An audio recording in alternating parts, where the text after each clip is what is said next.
Olá! Bom, meu nome é Joyce. Hoje eu tô fazendo meu primeiro vídeo no canal. Eu decidi fazer esse canal porque meu sogro falou. Enfim, ele fala que eu consigo me comunicar bem e que eu tenho bastante coisa pra compartilhar sobre minha vida, sobre tudo que aconteceu comigo. Então esse canal vai ser pra compartilhar a minha história, o meu dia a dia, as minhas angústias, aflições e alegrias. Então hoje, nada mais justo do que eu começar com uma experiência muito traumática, muito difícil, mas que fez com que eu abrisse os olhos para esse tipo de coisa, que essas coisas existem sim, que a gente precisa se cuidar, se tratar. E faz com que eu acolha muitas pessoas à minha volta, que faz com que essa experiência ao todo me tornou uma pessoa muito melhor. Então eu não mudaria nada na minha vida. É claro, gente, que eu preferiria que isso nunca tivesse acontecido, mas já que aconteceu, então deixa eu aprender alguma coisa com isso, deixa eu me tornar uma pessoa melhor por causa disso, deixa eu fazer bem às pessoas à minha volta através dessa experiência, através desses conhecimentos, e que eu possa ajudar a ser uma rede de apoio para todo mundo à minha volta, da mesma forma que aconteceu comigo. Bom, sem mais delongas, eu vou falar hoje aqui sobre a minha depressão pós-parto. Bom, já faz mais de 4 anos que isso aconteceu. Minha filha agora tem 4 anos e... abril, maio, junho... vai fazer 4 anos e 2 meses agora. Então eu vou contar a partir do dia que ela nasceu, como foi que aconteceu, como foi que eu percebi, como foi que eu tratei, e é isso. Espero ajudar muitas pessoas com a minha história. Bom, no dia 23/4/2019, eu internei para ter minha filha. Tentei ali o parto normal induzido por diversos motivos, eu não consegui ir adiante, não estava preparada mentalmente para suportar aquilo e acabei indo para uma cesárea desnecessária, só porque eu quis ir mesmo. E aí minha filha nasceu no dia 24, às 4h33 da tarde. Ela nasceu muito saudável, graças a Deus. Ela nasceu exatamente no dia que eu completei 37 semanas. Foi tudo muito no susto ali, porque eu fui internada porque minha bolsa tava com pouquíssimo líquido, muito baixo mesmo. E aí eu não percebi vazando líquido, nada, e cheguei no hospital e falei: você vai ter que ficar, a gente vai ter que induzir ou ir pra cesárea. Aí eu escolhi a indução, mas acabei no fim indo pra cesárea. Após a cesárea, minha filha nasceu, eu achei ela a coisa mais linda do mundo. Eu tava em êxtase de alegria, tentando entender tudo aquilo, lógico. Era muita coisa pra assimilar, por mais que a gente tenha passado 9 meses aí de gestação, o nascimento é algo muito brutal, tanto pra mãe quanto pro neném, né? É algo muito tipo assim, opa, toma uma criança no seu colo. E tipo assim, tudo bem, você sabe que tinha uma criança ali na sua barriga, óbvio, isso é a gravidez, mas querendo ou não, é uma pessoa estranha pra você, né? E pra muitas mães, isso pode ser chocante pra quem tá assistindo, mas pra muitas mães, o amor, ele pelo filho, ele não vem assim que você enxerga a criança, que você olha pra criança. É uma pessoa estranha, então esse amor, ele vai sendo construído. No que eu olhei pra ela, eu fiquei apaixonada por ela. Eu falei, nossa, é minha mesmo, e tentando fazer a ficha cair, mas esse amor de mãe não foi construído ali de uma hora para outra. Não existe isso, na minha opinião. É claro que para cada um pode ser que seja diferente, mas se tem uma coisa que eu tenho certeza é que não existe isso de nasce uma criança, nasce uma mãe. Nós temos instintos maternos, mas cada criança é diferente, cada mãe é diferente, e a gente tem que aprender a lidar com aquela criança. Eu fui uma pessoa que eu lidei com criança desde praticamente que eu nasci, ali eu fui crescendo. Eu sou uma das mais velhas da minha família, uma das primas mais velhas. E ali, todos os meus primos, eu cuidei deles, eu fui babá de três primos meus. Depois eu trabalhei como pajem no orfanato e eu cuidava de nenéns recém-nascidos e tudo. Então eu tinha muita bagagem de como cuidar de uma criança. Mas eu nunca tinha passado por um parto, pelo trauma que é um parto, pelo trauma que é um pós-parto, como é que fala, gente? Logo no pós-parto ali, enfim. Nunca tinha passado por isso. E a gente passa por tantos hormônios ali no pós-parto e tudo. E a gente sabe que existe o baby blues e tal. A gente ouve falar de depressão pós-parto lá no fundo, mas nunca é um assunto muito bem discutido. É só baby blues e tal. Então você acha que você vai passar por isso, mas que vai ser facinho ali e tal. Você vai passar por aquilo e tudo bem. E alguns dias depois você tá bem. Comigo foi ótimo os 2 primeiros dias pós-parto. E aí, de repente, no 3º dia pós-parto, no dia que eu tive alta no 2º dia pós-parto, à noite já, mais ou menos umas 10 horas da noite. E quando na alta eu já tava percebendo que eu tava estranha. Meu marido já tinha percebido que eu não tava bem, porque eu não dormia.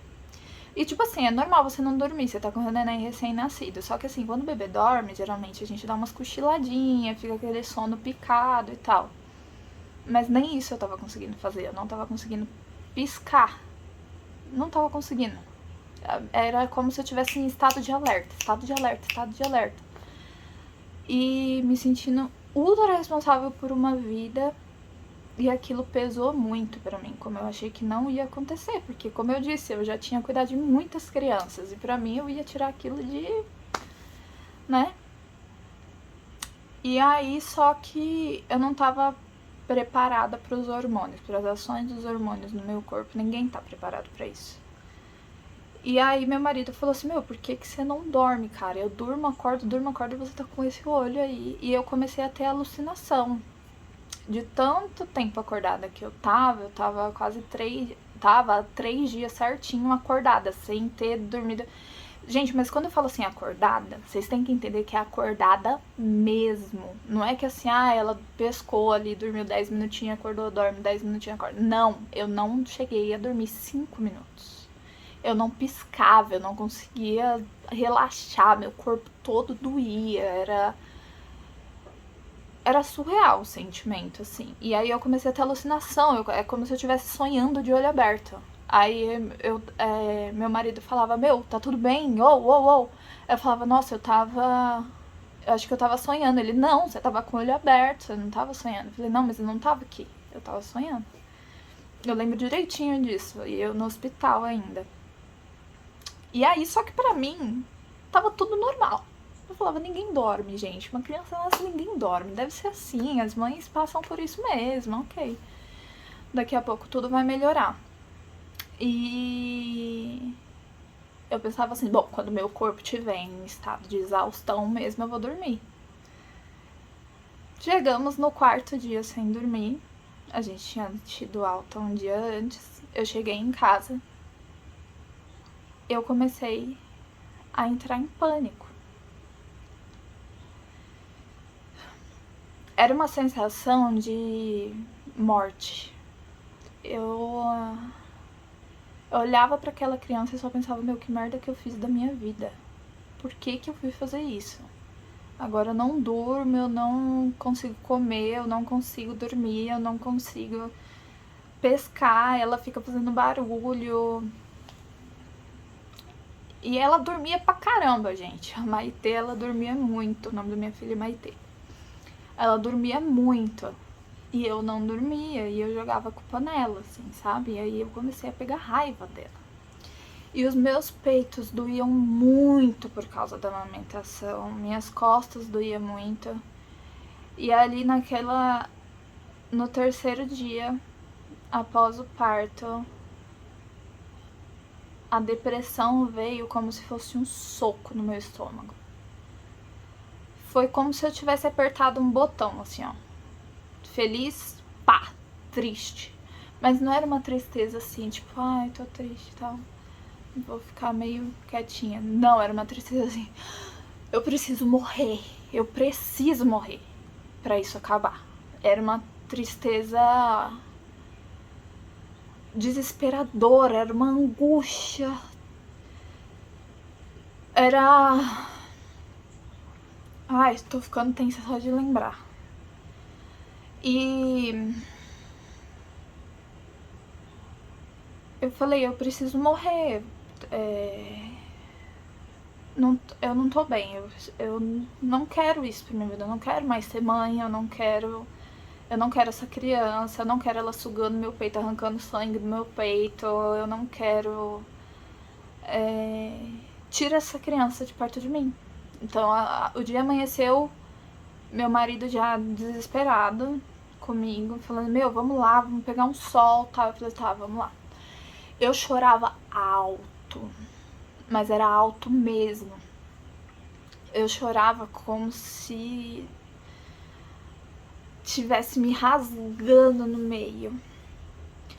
E aí meu marido falou assim, eu falei, tira ela daqui, tira essa criança daqui. E aí ele teve que sair do quarto e eu chorei alto, eu gritava, eu urrava. E aí meu marido desceu comigo no prédio aqui, no pátio do prédio, pra gente pegar um sol, pra ver se eu, né? Só que nada fazia aquela angústia passar, nada.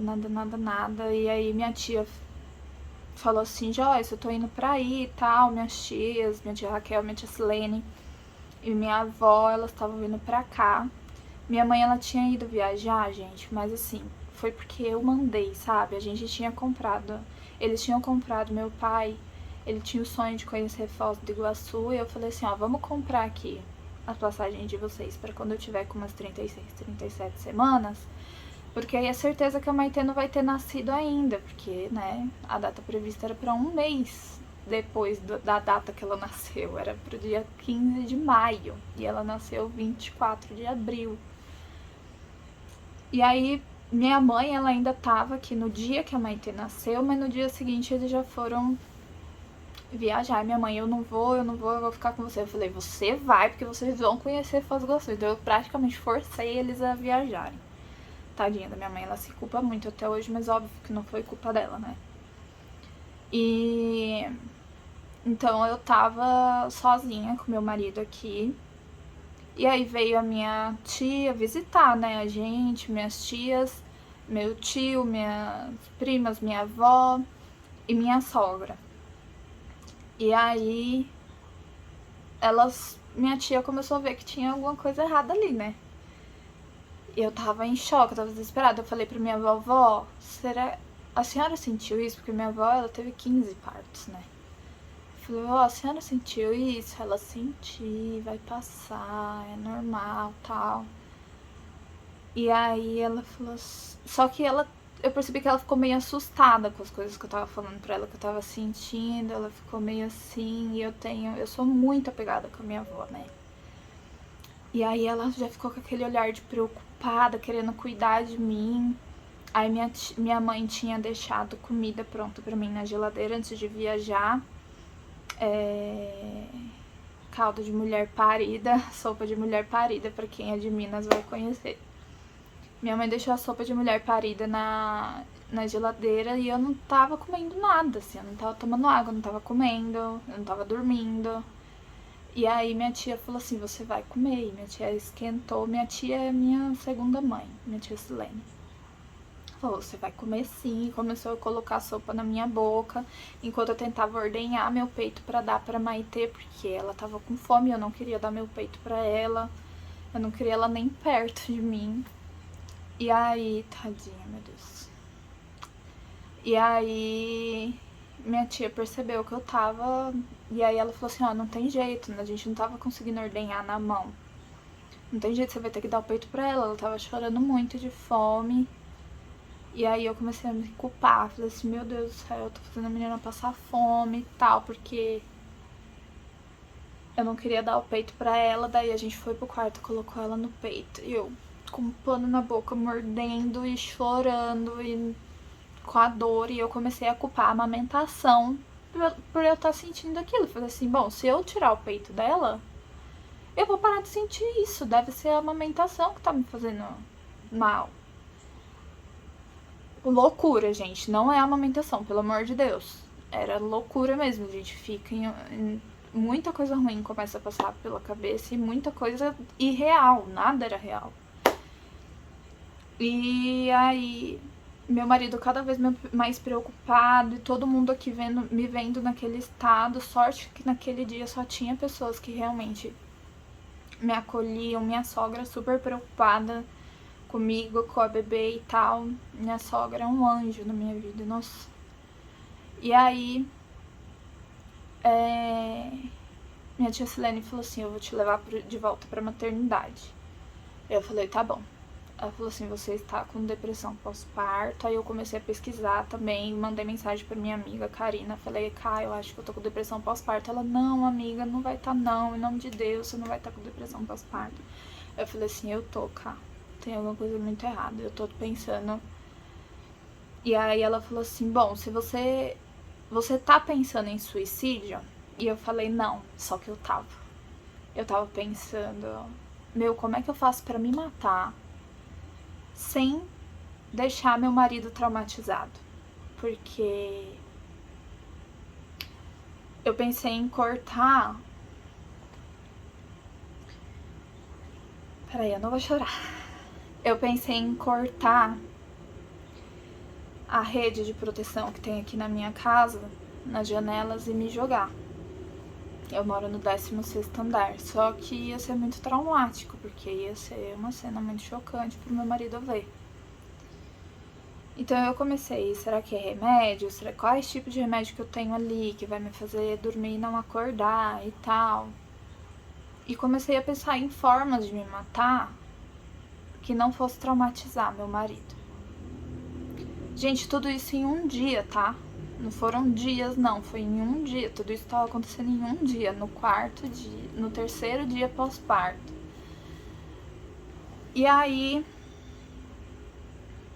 minha tia e meu marido, isso já tava no fim do dia, já tinha passado o dia inteiro naquela situação, naquela angústia, naquele choro, naquela tristeza. Aí minha tia falou assim, vai comprar fórmula para essa criança, porque não dá mais pra você amamentar desse jeito.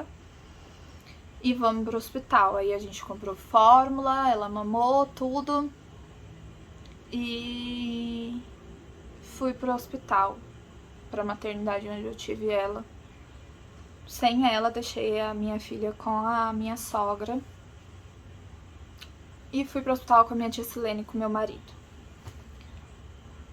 Chegando lá, eles falaram assim, eles não sabiam o que fazer comigo. Eles estavam completamente despreparados para aquela situação. Foi difícil de ver, sabe? Assim, tipo, a médica falou assim, mas o que eu faço? E a médica tava muito preocupada comigo, mas ela era uma obstetra e ali não tinha psiquiatria no hospital, nada. Eu falei assim, gente, como que uma maternidade não tem nenhum tipo de preparação para lidar com uma depressão pós-parto? Porque eu poderia ter começado com sintomas de depressão pós-parto dentro da maternidade. E aí, o que eles iam fazer comigo? E aí, eu nem sabia de hospital psiquiátrico, se tinha hospital psiquiátrico no meu convênio, nada. E aí a médica falou assim, olha, eu não posso te mandar para casa nesse estado, e a gente não tem psiquiatria aqui. Eu vou te dar alguma coisa para você dormir, porque você falou que tá 4 dias acordada e você precisa dormir. Talvez se você dormir, você consiga, porque o seu cérebro ele tá entrando em parafuso. Nenhum ser humano é capaz de ficar tanto tempo acordado e ficar bem. Você tá... É como se você estivesse sendo envenenada pelas toxinas do seu cérebro, né? Sei lá, alguma coisa assim que ela falou, gente. Não leva ao pé da letra, não. Tô só tentando lembrar mais aqui mais ou menos o que ela falou, mas foi mais ou menos isso. E aí ela falou assim, olha, eu não sei o que te dá, porque você ainda tá amamentando. E aí eu falei, meu, ó, esquece a amamentação. Eu só quero melhorar. Porque assim, gente, uma que eu nem tava ligando se eu ia amamentar mais. Era meu sonho amamentar. Antes de eu engravidar, durante a gestação eu me preparei muito pra isso, pesquisei tudo, fui muito bem orientada sobre pega e tal, e meu peito tava bem machucado, porque eu tava fazendo algumas coisas erradas, mas tipo assim, não tava muito machucado não, e eu tava com leite, tudo. Mas a minha cabeça culpou a amamentação, entendeu? Tipo, não tinha nada a ver com a amamentação. Mas eu falei assim, meu, esquece a amamentação, porque no estado que eu tô, eu não consigo nem chegar perto da minha filha. Então me cura, cara, me cura pra eu pelo menos conseguir chegar perto da minha filha. A amamentação, ó, dane-se a amamentação, entendeu? Tem hoje em dia, graças a Deus, tem muitas fórmulas que vão dar conta do trabalho, mas eu preciso cuidar da minha filha, eu preciso voltar a amar a minha filha, eu preciso começar a amar a minha filha. E ela falou, tá bom, e aí eu falou assim, mas eu nem sei como que medica isso. Ela foi bem sincera comigo, eu não sei, eu nunca peguei uma pessoa no seu estado, nunca lidei com depressão pós-parto, então eu vou convocar meus colegas aqui do hospital e a gente vai ver o que a gente faz. E aí ela entrou com a minha internação na própria maternidade mesmo e me deu um remédio, parece que era tipo um... Ai, gente, antialérgico um antialérgico que era muito potente, que ia me dar muito sono, ela falou. Aí eu falei, tá bom, pode dar, porque eu não sinto sono. Eu não sentia sono, gente, era nesse nível, assim, eu tava 4 dias acordada e eu não sentia sono. Eu sentia que eu tava cansada, eu tava com dores, eu tava cesárea, tava doendo muito. E aí, só que eu não sentia sono. Então eu deitava, fechava o olho e ficava em estado de alerta, estado de alerta, estado de alerta.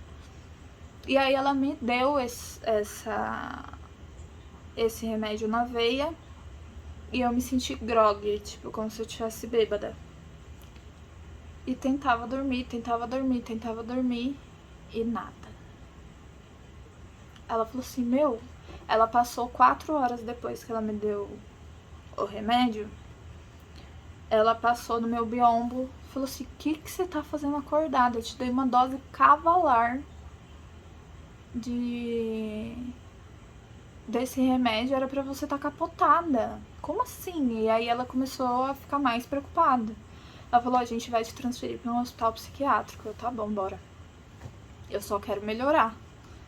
Nisso, gente, eu tô falando calma aqui com vocês, mas eu não tava calma. Eu não conseguia respirar. O meu peito... Eu tava assim... Era nesse nível a minha respiração. Eu não conseguia respirar, eu não conseguia raciocinar, eu não conseguia... Eu só chorava, eu tremia, meu coração... Tipo, eu tava com um ataque cardíaco surreal. Em estado de alerta o tempo todo, num nível de ansiedade altíssimo, assim. E, assim... Teve gente que já me falou que poderia ser crise de bipolaridade, mas na crise de bipolaridade a pessoa fica irritada e eu não tava irritada.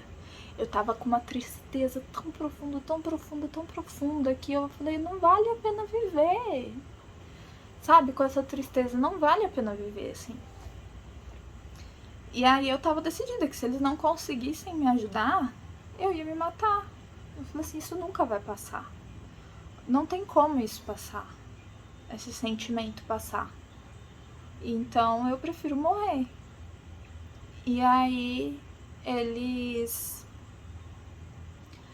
me transferiram 8 horas da manhã do dia seguinte, me transferiram para o hospital psiquiátrico. Eu ainda tava grog, mas em estado de alerta, sabe? É como se eu estivesse tonta, não era bem sono, era tonta, era como se eu estivesse com labirintite, assim. E aí eu cheguei lá, contei tudo pra psiquiatra e tal, o que aconteceu, ela falou assim, tá bom, eu vou te dar uma dose bem alta de calmante.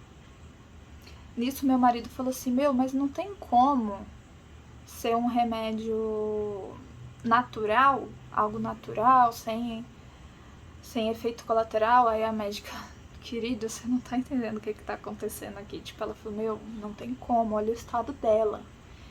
Eu não conseguia parar de me mexer, eu não respirava, e meu marido, ele não podia ir no banheiro. Um detalhe que eu esqueci de falar. Eu criei no meu marido um muro de sustentação, assim. Ele falava, eu preciso ir no banheiro. Não, por favor, não vai no banheiro, não me deixa. E eu não tava sozinha, tinha um monte de gente ali comigo. Mas o meu marido não podia sair do meu lado. Que eu panicava, louco. Nossa, eu falava, não vai, não me deixa. Ele, amor, por favor, eu preciso ir no banheiro. E assim, meu marido, ele sofreu num grau que eu não... Só ele pra contar pra vocês. E aí ele o tempo todo ali de mão dada comigo. E aí durante a transferência pro hospital psiquiátrico ele ficou... Ele não soltava a minha mão. E aí ele começou a brigar com o motorista da ambulância, falando, vai devagar, ela tá com cesárea, não sei o que lá. Eu, calma, amor, tá tudo bem. Não tá doendo a cesárea e tal, mas ele tava querendo se... Porque, tipo assim, imagina, gente. Se coloca no lugar dele. Você vê a pessoa que você mais ama sofrendo num nível surreal, que você nunca viu alguém sofrer desse jeito. E você sofre junto, só que você tem que se manter firme. Você não pode demonstrar, porque a pessoa tá colocando toda... Tá se sustentando em cima de você. Então você tem que ser ali o muro, a sustentação para aquela pessoa. Você não pode demonstrar fraqueza. Imagino que era isso que ele tava pensando, né? Então ele precisava... Tudo que ele tava passando aqueles dias, porque ele também passou por aquele parto junto comigo, era um pai de primeira viagem, então ele deixou a filha dele aqui, sozinha não, com a mãe dele, né, com a minha sogra, e vendo a esposa passar por tudo aquilo e com a cabeça dividida na neném que tava aqui em mim, no estado que eu tava. E ele falou que ele não me reconhecia. Ele falou assim, eu não reconhecia você. E tanto que depois eu peguei o celular dele, depois que aconteceu tudo, depois de uns 15, 20 dias, eu peguei o celular dele e ele falou com uma amiga nossa assim, eu não tô reconhecendo ela. Ela tá em um estado de loucura muito grande. Eu não reconheço mais a minha esposa. E aí, enfim, voltando, aí a gente chegou lá e ele falou assim, eu não queria que ela passasse por isso, tal, falou pra médica, né, pra psiquiatra. Aí a psiquiatra, querida, ela precisa de remédio, e remédio forte, pelo menos nesses primeiros dias, pra ela conseguir sobreviver, senão ela não vai conseguir sobreviver a isso. E aí ela me deu uma dose lá de um remédio chamado clonazepam, acredito que a maioria das pessoas conheçam. É um calmante um ansiolítico bem potente. E ela falou assim, só que esse remédio como é que falam? Ele é viciante, então você vai usar o clonazepam por no máximo 15 dias, só até o antidepressivo começar a fazer efeito. Porque assim, gente, o antidepressivo, ele é um remédio que ele tem pouquíssimos efeitos colaterais, no caso, o antidepressivo que ela passou pra mim. Tem pouquíssimos efeitos colaterais, mas ele demora uns 15 dias para começar a fazer efeito. Então, ela falou assim, e no começo piora a depressão. Então, tipo assim, você tá com crise de ansiedade e depressão, nos primeiros dias, o antidepressivo, que é um remédio que é o remédio que vai salvar a sua vida, você vai ficar pior por causa dele. Só porque é o tempo do seu cérebro se acostumar com a droga, né? Com o antidepressivo. Então, até o cérebro fazer essa regulação ali, então pode piorar muito os sintomas de depressão e ansiedade.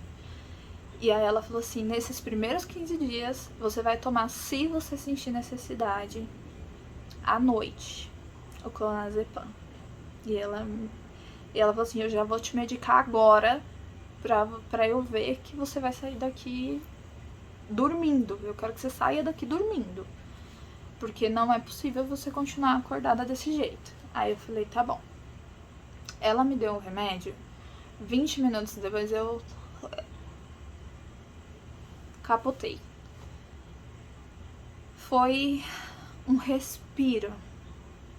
Só que mesmo assim, eu ainda estava num estado de alerta muito grande, então eu consegui dormir por 4 horas só. Com uma dose super alta de clonazepam, gente. Pra quem nunca tomou clonazepam ou nenhum remédio desse tipo na vida, geralmente você fica muito tempo apagada depois que você toma esse remédio. Você fica no mínimo umas 8 horas ali, bem... E eu fiquei 4 horas. E aí, porque aí eu acordei 4 horas dormindo e tal, acordei já com uma crise de ansiedade de novo, só que ali eu já tava assim, ok, é possível, sabe? Por 4 horas eu parei de sentir isso, então ok, então eu vou sobreviver, eu vou conseguir. Só que aí o dia foi passando e meu marido não queria mais que eu tomasse o clonazepam, porque ele me viu apagar, assim, né? E ele ficou traumatizado, ele falou assim, meu, não toma isso. Por favor, não toma isso, porque você simplesmente desmaiou nos meus braços com esse remédio. E ele tava com muito medo de tudo que a médica falou, que era um remédio viciante e tal. E eu falei assim, tá bom, eu não vou tomar. Falei pra ele, não vou tomar mais. Só que aí chegou, eu tomei o antidepressivo de manhã, chegou a noite, começou tudo de novo. Nisso a gente foi pra casa da minha sogra, porque, né, eu não podia ficar sozinha mais, porque eu era paciente de alto risco, era uma paciente suicida, considerada uma paciente suicida. Então eu não podia ficar sozinha e nem ficar sós com a minha filha, porque eu também representava risco pra ela. Eu não, em nenhum momento eu pensei em machucar ela, tá, gente? Mas eu realmente estava renegando ela, não queria que ela perto de mim. Então o pessoal tentava me colocar ela no colo, eu não queria muito ficar com ela no colo. Eu olhava pra ela e falava, mano, que merda, o que eu fiz na minha vida, sabe?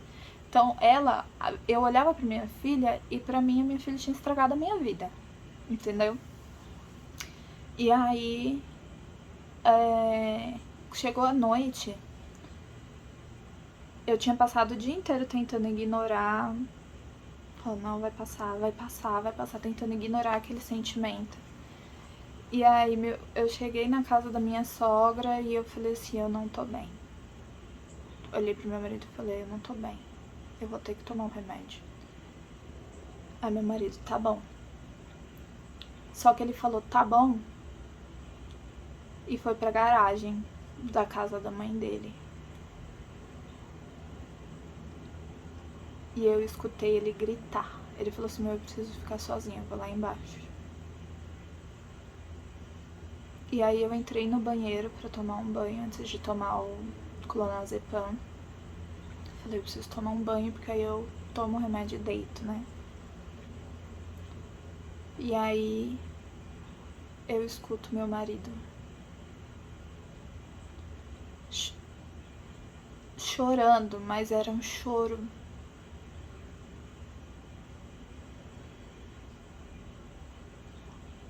eu nunca vi ninguém chorando daquele jeito.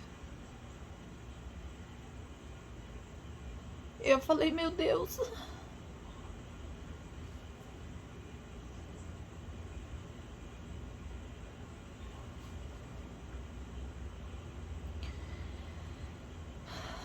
Eu falei, meu Deus, o que eu tô fazendo com meu marido? Ai, gente, não vou chorar, peraí. E aí eu comecei a orar, eu falei, meu Deus, olha o que eu tô fazendo com meu marido.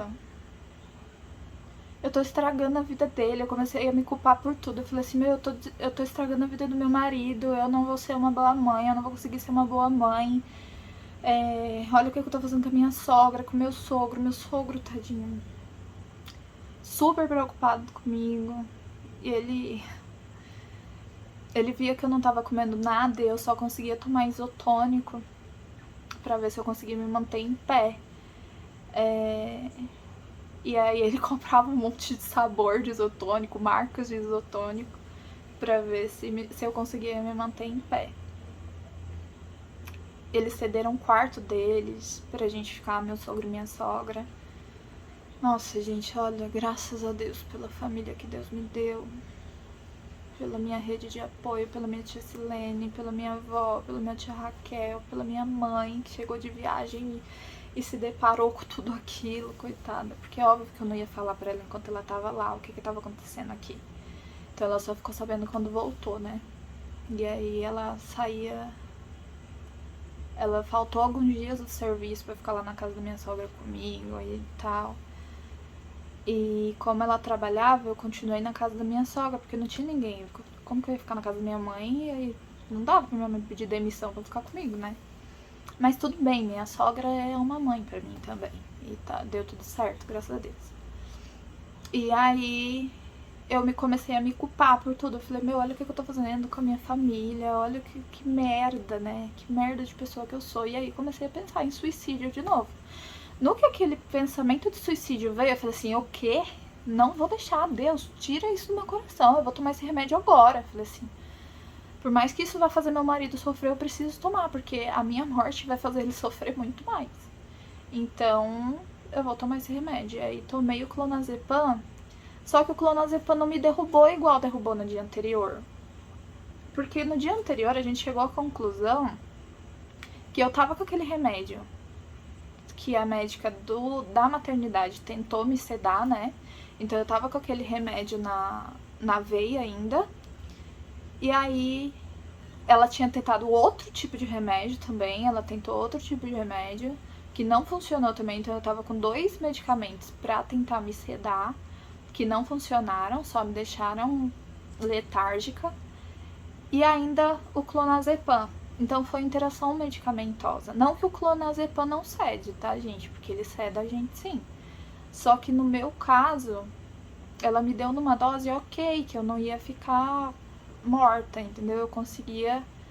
E aí eu tomei, 20 minutos depois, aquela ansiedade, os pensamentos suicidas. Gente, olha, glória a Deus pelos medicamentos, mas sempre com muita responsabilidade, sempre muito bem acompanhado pelo seu psiquiatra, mas glória a Deus por existir esses medicamentos. Deus abençoe o cérebro que criou esses medicamentos, porque eles salvaram a minha vida. As pessoas à minha volta salvaram a vida também, o apoio salvaram a minha vida, minha rede de apoio salvou a minha vida, mas os medicamentos. Sem os medicamentos nada ia funcionar. E aí eu tomei por 15 dias o clonazepam à noite e de dia eu tomava a sertralina, que era meu antidepressivo. Se quem quiser pesquisar sobre a sertralina, é um antidepressivo muito maravilhoso, que me ajudou muito. E aí 15 dias depois, gente, eu já tava 80%. Ainda tinha algumas crises de ansiedade, mas aí depois foi passando. E até hoje eu faço acompanhamento com psiquiatra e psicólogo. porque uma coisa anda junto da outra. Então, agora, 15 dias depois eu já tava no amor com minha filha, eu não conseguia soltar ela, sabe? Eu ficava a noite inteira com ela no colo, revezando com meu sogro, com a minha sogra ali. Mas aí já era um revezamento saudável que eu entregava, assim, pra ele já com... Ficava com saudade dela até, sabe? Tipo, 3 horinhas que ela ficava longe de mim, eu já ficava com saudade. E aí já comecei a acordar pra trocar ela à noite e tudo. E aí 1 mês depois eu fui liberada pra poder ficar com ela sozinha, né? Já não era mais risco pra mim nem pra ela. E aí a gente voltou pra casa. Fiquei o total de 1 mês na casa da minha sogra, sendo muito bem cuidada, que foi, nossa senhora! Eu não consigo falar, eu não consigo expressar pra vocês o tanto que a minha sogra e meu sogro foram importantes. E são importantes na minha vida, né? Meu cunhado também, minha tia Silene, que chegou a colocar comida na minha boca, minha avózinha com todas as orações, tadinha, tava com o pé quebrado, mas não deixava de ficar do meu lado. E é isso, gente. Depois de acompanhamento médico correto, orações, pra quem tem fé, saiba que a oração fez parte desse pacote, a fé fez parte desse pacote de cura também. Mas uma coisa não exclui a outra, tá bom? Tratamento psiquiátrico não exclui a sua fé e a sua fé não exclui tratamento psiquiátrico. Não caiam nisso de que depressão é coisa do diabo, que você precisa se apegar com Deus porque você tá deprimida. Não que vai te fazer mal, se apegue com Deus, seja na tristeza ou na alegria, se apegue com Deus. Mas vai procurar pela ciência, porque Deus criou a ciência também. A ciência também é criação de Deus, uma coisa não anda separada da outra. Então, essa é o meu relato de sobrevivência de uma depressão pós-parto. Uma coisa que eu nunca imaginei é que eu ia querer ter outro filho. Nesse momento nós estamos planejando ter outro filho, mas isso é coisa para outro vídeo que eu vou falar para vocês como que eu tô planejando, o que eu vou fazer de acompanhamento psiquiátrico, de acompanhamento psicológico, como que eu vou fazer para engravidar de novo, sendo que eu tenho um risco de desenvolver depressão pós-parto de novo, porque é genético, né? No meu caso é genético, minha mãe teve, minha avó também teve. Só que na época delas as coisas eram muito diferentes, então elas sofreram muito mais do que eu, né? Então, é isso. Sobrevivi. Posso ajudar muitas pessoas com essa história, com esse aprendizado. E eu espero ajudar vocês. Comentem aqui o que vocês acharam, se a experiência de vocês também no pós-parto, como é que foi. Me contem aqui, tá bom? Vou ficar muito feliz em ler o relato de vocês. E se eu puder ajudar de qualquer forma, podem colocar pedido de oração aqui, que eu vou orar por vocês, que eu vou colocar vocês em minhas orações. E é isso, qualquer pergunta também pode colocar aqui embaixo que eu respondo, tá bom? Um beijo, me acompanhem aqui, eu prometo... se vocês quiserem saber qualquer coisa sobre maternidade, sobre dia a dia, como foi depois, como tá sendo agora, tudo, qualquer coisa sobre casamento, sobre fé, sobre qualquer coisa que vocês quiserem que eu traga aqui pra vocês de assunto, eu vou ficar muito feliz em trazer. E é isso, gente. Um beijo. Fiquem com Deus. Eu amo a vida de vocês. Deus fala que a gente tem que amar todos, então eu posso sim falar que eu amo vocês, seja quem for que estiver me assistindo. Receba o meu amor, receba o amor de Cristo aí na casa de vocês, tá bom? Se tiver alguém aí passando por isso agora, pela depressão, saiba que tem cura. Você vai se curar sim, tá bom? Vai passar por isso, sua vida nunca vai ser como era antes, mas vai ser melhor do que era antes, tá bom? Então, é isso, um beijo. Deus abençoe todos vocês e até a próxima.